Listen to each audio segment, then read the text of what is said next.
palavra do Senhor em Lucas, capítulo de número 5, a partir do versículo de número 17, vai nos contar ali a cura de um paralítico. E a cura desse paralítico, ele vai nos trazer alguns aspectos interessantes sobre a visão daquele povo que se reunia naquele lugar, sobre quem era Jesus e o que Jesus podia fazer. Até aquele momento eles conheciam Jesus pelos milagres que Jesus fazia, mas eles iriam conhecer um Jesus que tem o poder de perdoar pecados. E nós vamos entender por que eles ficam um pouco confusos quando Jesus ele olha para aquele paralítico e diz os teus pecados são perdoados. E nós vamos entender o milagre e o poder de Jesus ele tem na vida daquele que vai até ele, na vida daquele que abre o seu coração, e a misericórdia do Senhor para todos aqueles que se encontram, se achegam até a ele. A palavra vai nos dizer assim nesta noite: certo dia, quando ele ensinava Jesus, estavam sentados ali fariseus e mestres da lei, procedentes de todos os povoados da Galileia, da Judeia e de Jerusalém.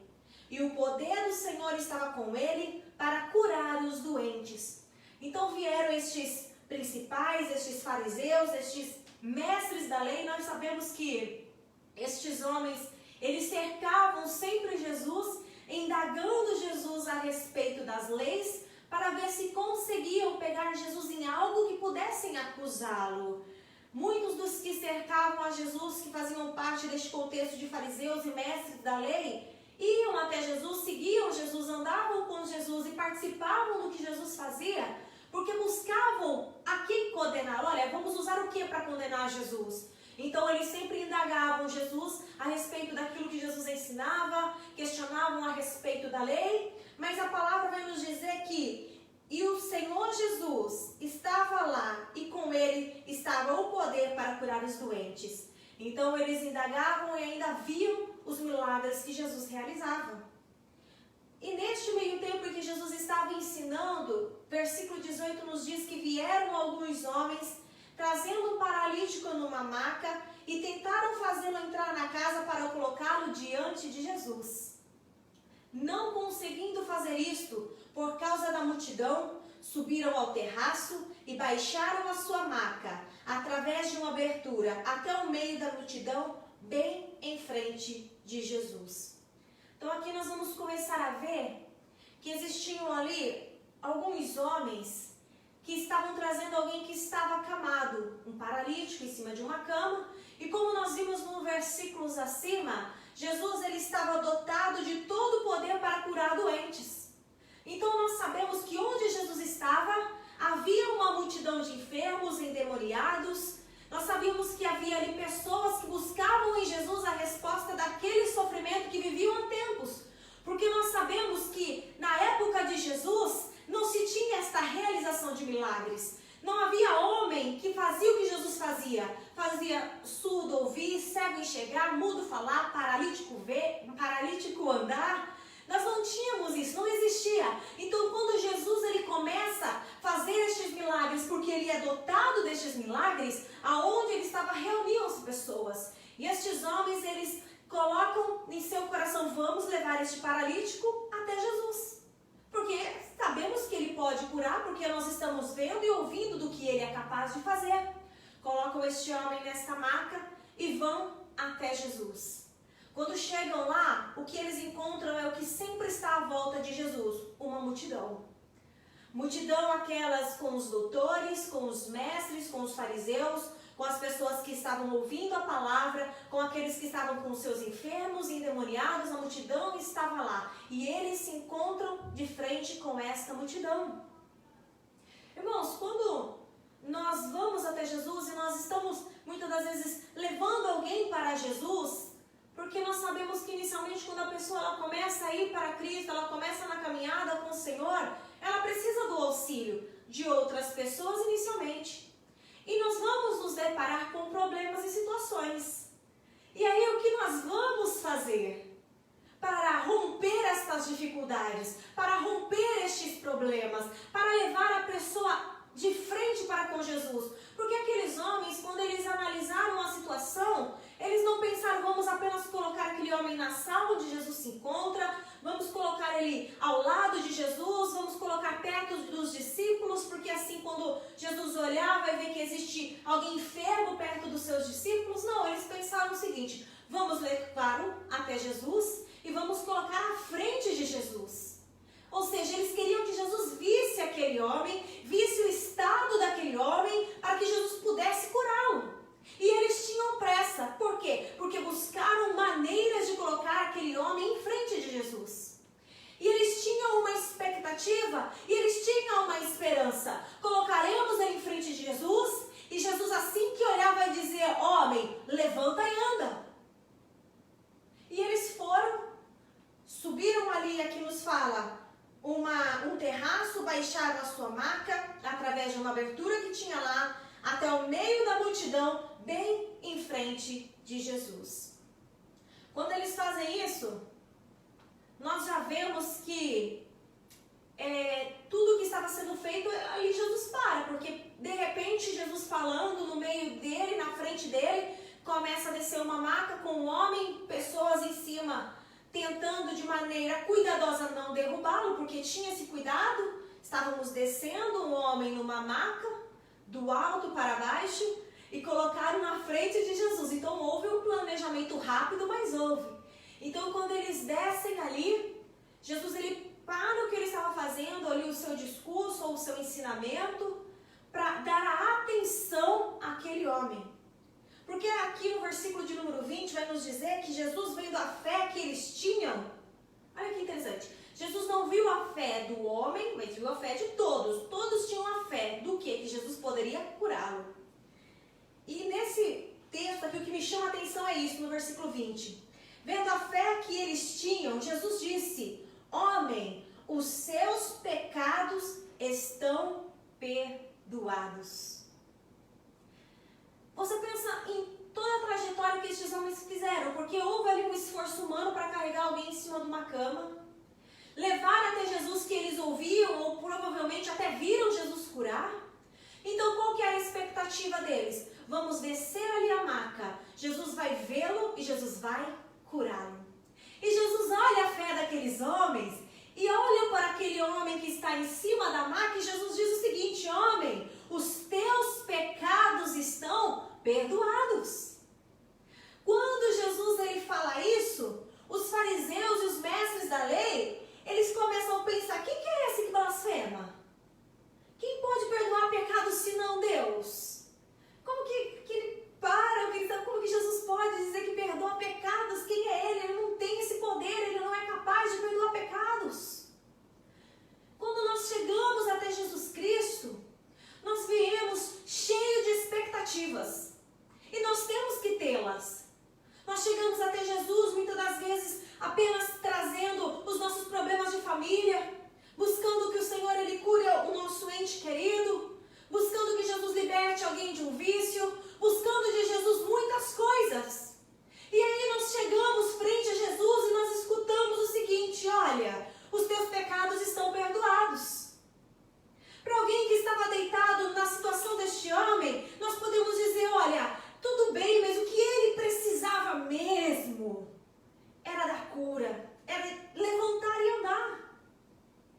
Porque ele estava acamado, porque aquilo não nos diz a história dele, mas diz que Jesus olha para ele e diz: os teus pecados estão perdoados. E aí aquela contenda dos fariseus entre si. E aí Jesus, vendo, sabendo o que eles pensavam, pergunta: por que vocês estão pensando assim? Aí, irmãos, olha o que Jesus fala para eles. O que é mais fácil dizer? Os seus pecados estão perdoados ou levanta-te e anda? Jesus coloca essa situação para eles. O que é mais fácil de fazer? É perdoar pecados ou fazer o paralítico andar? Porque, irmãos, eles não entendiam o que era o peso do perdão dos pecados. Então, para eles, fazer o paralítico levantar era muito mais fácil do que perdoar pecados. Porque Jesus diz: agora o que é mais fácil dizer? Os teus pecados estão perdoados ou levanta-te e anda? Levanta-te e anda é mais fácil. Porque o perdão dos pecados naquilo que eles acreditavam, os judeus, os mestres, os doutores, era apenas algo que Cristo poderia fazer. E no versículo 24, 24, ele diz assim: mas para que vocês saibam que o Filho do Homem tem na terra autoridade para perdoar pecados, disse ao paralítico: eu lhe digo, levanta-se, pega a sua maca e vá para casa. Sabe por que Jesus ele indaga sobre o que é mais fácil, perdoar pecados ou fazê-lo andar? Porque quando nós vemos a questão do cego de nascença, os discípulos de Jesus, eles indagam a Cristo dizendo: olha, Senhor, quem pecou, os teus pais ou esses? Porque havia ali uma crença de que aquela cegueira era porque havia sido cometido pecado.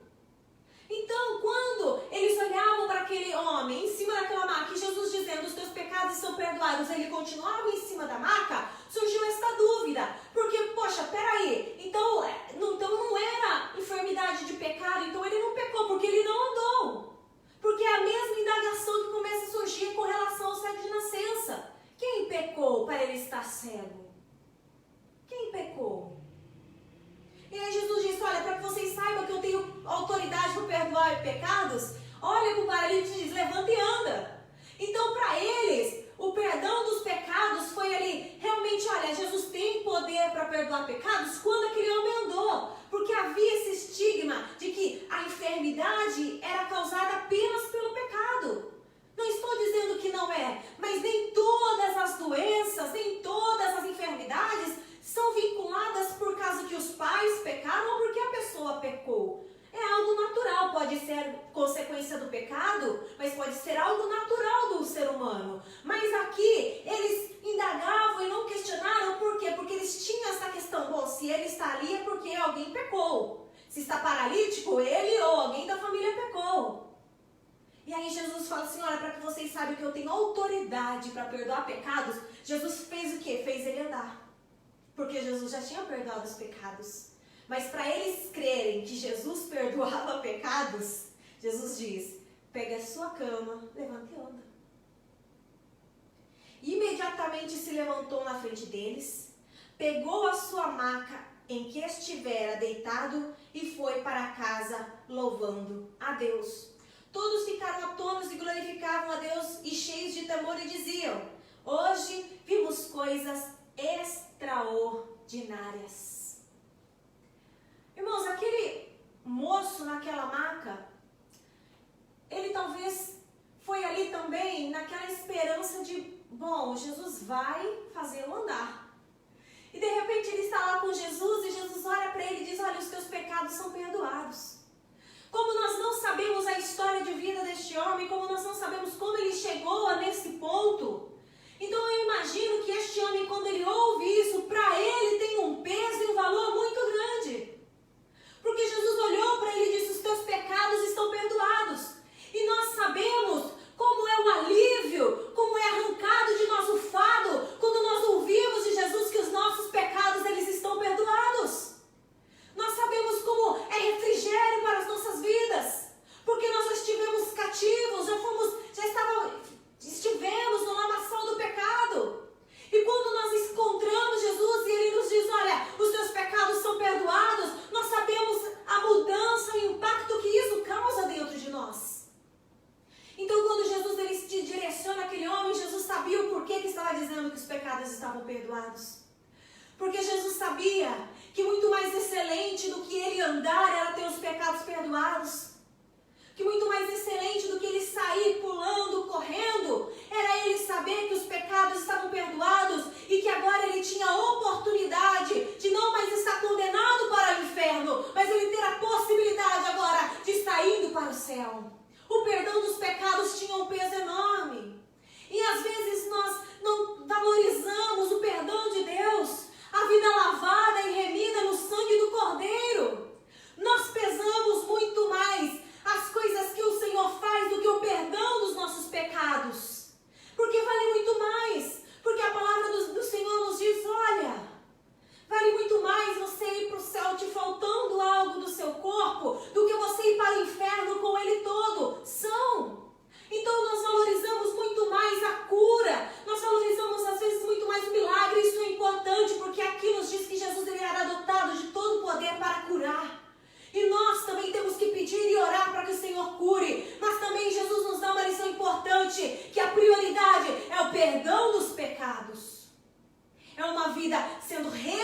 guiada pelo Espírito Santo de Deus.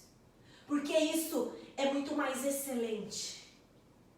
E aí, irmãos, Jesus ele vai lá, olha, os teus pecados são perdoados. Jesus iria curar o homem, com certeza iria curar. Porque Jesus sabia que as coisas iriam decorrer desta forma. E aí Jesus cura primeiramente a alma. Jesus salva aquele homem que estava indo direto para o inferno, dando perdão dos pecados. Jesus fez o principal, Jesus fez o maior milagre na vida daquele homem, que era perdoar os teus pecados. E depois Jesus faz o que é mais fácil dele fazer, o homem andar. Você sabe por que é mais fácil fazer o homem andar? Porque nossa remissão dos nossos pecados, ela foi feita no madeiro, lá na cruz do Calvário.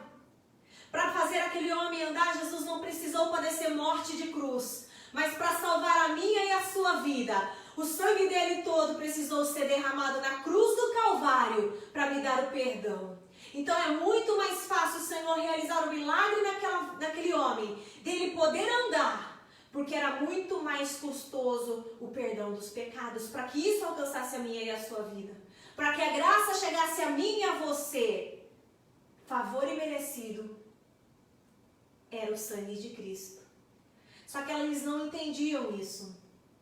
Para eles era algo impossível, o perdão dos pecados, porque eles ainda estavam presos no rito do nós erramos, nós vamos escolher aqui, né, entre o cordeiro, os pombos, as rolinhas, vamos lá no templo, vamos levar para o sacerdote, vai fazer todo aquele rito. Depois de feito tudo isso, aí sim, encoberto os seus pecados.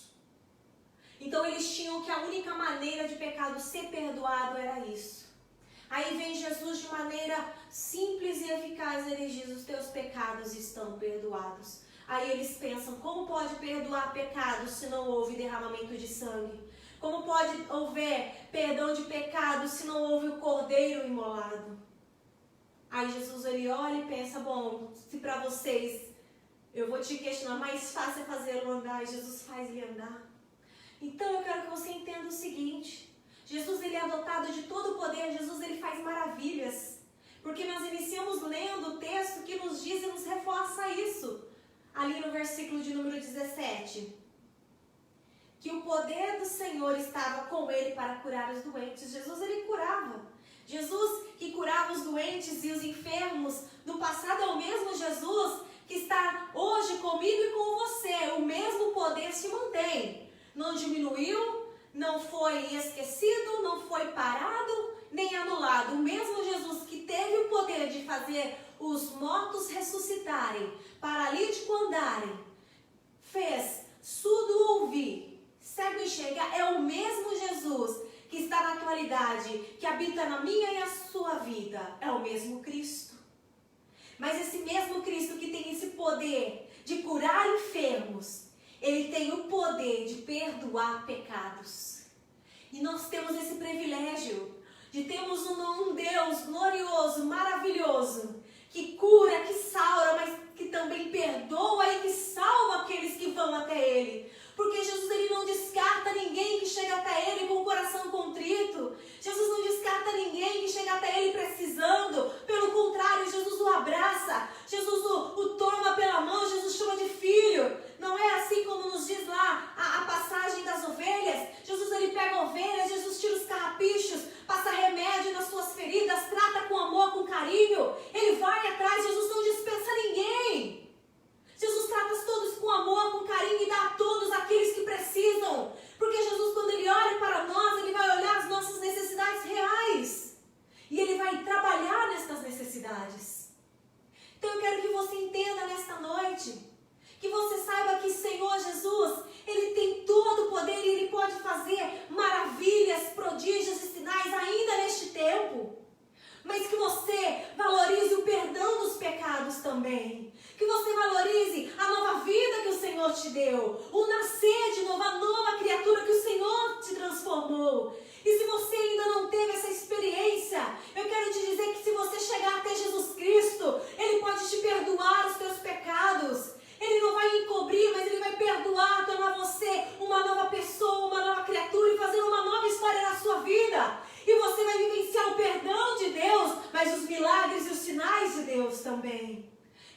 vivemos na presença do Senhor, tudo de forma completa. O Senhor, Ele não nos deixa desamparado de forma alguma. Mas nós colocamos a nossa esperança no Senhor. E muitas vezes algumas pessoas, elas se frustram, porque elas chegam até Cristo. Talvez você que esteja me ouvindo até se frustra, porque você foi até Cristo no primeiro momento, com uma expectativa de que o Senhor, Ele realizaria N coisas. Mas aí você escutou do Senhor, os teus pecados te são perdoados. Nasça de novo, seja uma nova criatura. E aí você olhando para as palavras de Jesus e olhando para aquilo que você tinha levado até Ele, você pode dizer, olha, mas o meu problema talvez seja muito maior do que porque meus pecados são pecados, mas o meu problema é maior. Mas quando Jesus, Ele olha para nós, Ele olha as nossas vidas, Ele sabe que a nossa necessidade principal é termos os nossos pecados perdoados, é sermos lavados e remidos no sangue dEle, é termos as nossas vestes brancas, é sermos santificados. Por quê? Porque sem a santificação não veremos a Deus. Irmãos, e aí, depois que o Senhor, Ele completa esta obra, assim como fez na vida deste homem, é muito mais fácil para Ele, e é fácil para o Senhor, realizar em nossas vidas aquilo que nós precisamos. A cura, a resposta da oração, a transformação da família. Mas isso parte de um precedente nesta noite, de que o Senhor, Ele faz grandes coisas, mas a maior coisa que Ele faz nas nossas vidas, o maior milagre que Ele pode fazer para mim e para você, é perdoar os nossos pecados. Sem o perdão dos nossos pecados, estamos condenados. Se estamos condenados, não temos participação no reino de Cristo. Se não temos participação no reino de Cristo, nós não somos de Cristo. Não somos de Deus, não sabemos quem é Cristo e nem conhecemos a Deus. Mas quando nós temos os nossos pecados perdoados, somos participantes do reino do Senhor. Conhecemos a Cristo e sabemos quem é Deus nas nossas vidas. Porque a nossa fé é fortalecida. Porque os nossos pecados, eles estão perdoados e passamos a ter intimidade com este Deus. Passamos a viver agora não mais na dependência, mas não com o peso do pecado, mas não com medo, sabe, angustiado. Nossa, sabe, Senhor, como é que eu vou entrar na presença desse Deus se eu sou desta maneira, se eu fiz tantas coisas erradas? A vergonha que o pecado causa, quando nós temos os nossos pecados perdoados, essa vergonha ela é arrancada de nós. Porque agora já não há mais acusação, já não há cédula contra nós. Agora há um Deus que nos perdoou. Agora há o livre acesso à presença deste Deus. A confiança, a liberdade, a intimidade com este Deus. E essa intimidade faz com que nós busquemos, que nós apresentemos diante do Senhor as nossas causas. E aí a nossa fé está pautada neste Deus, que fez o maior milagre nas nossas vidas, perdoando os nossos pecados, mudando a nossa vida, a nossa história. E aí nós apresentamos e cremos que o impossível Ele pode fazer. Foi o que nós louvamos. O Deus de maravilhas, que Ele operando, quem impedirá? E Ele regenera, e Ele traz a calma, e Ele transforma o coração do aflito. E se Ele quiser e Ele mover, Ele pode mover. Ele faz um milagre na minha e na sua vida, nas outras nossas necessidades. Então creia no Senhor Jesus. Então coloque a sua confiança no Senhor. Valorize a obra da cruz do Senhor na sua vida. Dê valor à graça derramada pelo Senhor. Dê valor pela essa nova criatura que você é. Nossa, Josi, mas eu tenho que valorizar ser nova criatura mesmo com outros problemas? Sim. Valorize, porque o mais difícil era perdão dos pecados. E foi feito na cruz do Calvário. E para o nosso Senhor não é impossível. Era impossível para o homem se salvar, mas o Senhor tornou possível através de Cristo. Então valorize a presença desse Deus. Valorize a intimidade com este Deus. Valorize o perdão dos teus pecados. Valorize ser nova criatura. Valorize a participação do corpo de Cristo. Valorize isso. Mas eu sei também que o Senhor, Ele é dotado de todo o poder para curar todas as enfermidades. para tratar qualquer problema, para agir em qualquer situação. O nosso Deus também tem este poder, viu? Então permaneça firme, não se desespere, não se angustie, não fique com medo, não pare no meio do caminho, mas que você creia, que você, confie no Deus que te salvou e te resgatou, na obra maravilhosa que Ele fez na sua vida. Então creia que o Senhor está contigo, creia que o Senhor tem poder, creia que o Senhor Ele trabalha ao seu favor, creia que o Senhor Ele tem colocado as mãos na sua vida, na sua família, e deposite no Senhor a sua fé e a sua esperança, porque o nosso Deus é um Deus poderoso, porque o nosso Deus ainda realiza milagre, e Ele tem realizado na minha e na sua vida. Valorizamos tudo que Ele faz, mas acima de tudo, valorizemos a nossa salvação, que foi conquistada ali na cruz do Calvário. E nesta noite eu quero orar pela sua vida, e na sequência passo a palavra para o pastor, que vai estar fazendo o encerramento, e que Deus te abençoe em nome de Jesus. Senhor Deus e Pai, nós ouvimos a Tua palavra nesta noite, e ouvimos, Senhor amado, a história deste homem que estava ali em cima de uma maca, e que quando colocam ele na Tua frente, ó Pai, a expectativa de todos que estavam ao seu redor e daqueles homens que o levaram, era que a primeira coisa que o Senhor faria seria fazê-lo andar, assim como o Senhor fez tantas outras vezes. Mas desta vez o Senhor olha para aquele homem e identifica que a necessidade principal dele eram os pecados perdoados. Senhor, nas nossas vidas também é assim quando nós nos encontramos contigo. Nós já chegamos à Tua presença, o Senhor olhou para nós e assim também éramos, ó Pai. Precisávamos dos nossos pecados serem perdoados. E o Senhor nos proporcionou a Cristo, o Cordeiro Imaculado, o único digno, Senhor amado, de fazer com que o sangue fosse derramado e o sangue precioso lavasse os pecados de todos aqueles que chegam até Ti e se arrependem. Senhor, e nós valorizamos, Senhor, as nossas vidas, o Teu trabalhar, e nós valorizamos, Senhor amado, os nossos pecados perdoados. Valorizamos, Senhor amado, a salvação que o Senhor nos concede. E, Senhor, nós sabemos também que o Senhor, ó Deus querido, é um Deus poderoso, que o Senhor, ó Deus, cura, que o Senhor faz milagre. E eu quero te pedir nesta noite também, ó Deus, que além, ó Deus, que o Senhor faça a cura sobre a vida daqueles que necessitam. Senhor amado, que o Senhor, ó Deus, também traga, Senhor amado, a paz nos lares que necessitam de paz. Trabalhe na vida, Senhor, daqueles que estão sem esperança, dando esperança. Acalme os corações daqueles que estão aflitos. Realiza o Teu milagre, os Teus sinais, para que a fé seja fortalecida. Porque, Deus, aqueles homens se maravilharam, saíram de lá falando, grandes coisas vimos, porque o Senhor perdoou pecados, o Senhor curou aquele homem. Senhor amado, que nestes tempos também seja assim, que vidas venham encontrar o perdão em Ti, mas aqueles que precisam também da saúde restaurada, encontre, Senhor amado, a cura no Senhor, ó Deus. Que o Teu poder seja manifesto, Senhor, neste tempo. Que a Tua glória seja manifesta na vida daqueles que necessitam. Em nome de Jesus. Amém e amém, Jesus. Amém, Jesus. Que Deus abençoe a sua vida. Que você tenha uma boa noite. E que o Senhor, Ele te guarde. E que a palavra do Senhor continue no seu coração. Em nome de Jesus Cristo.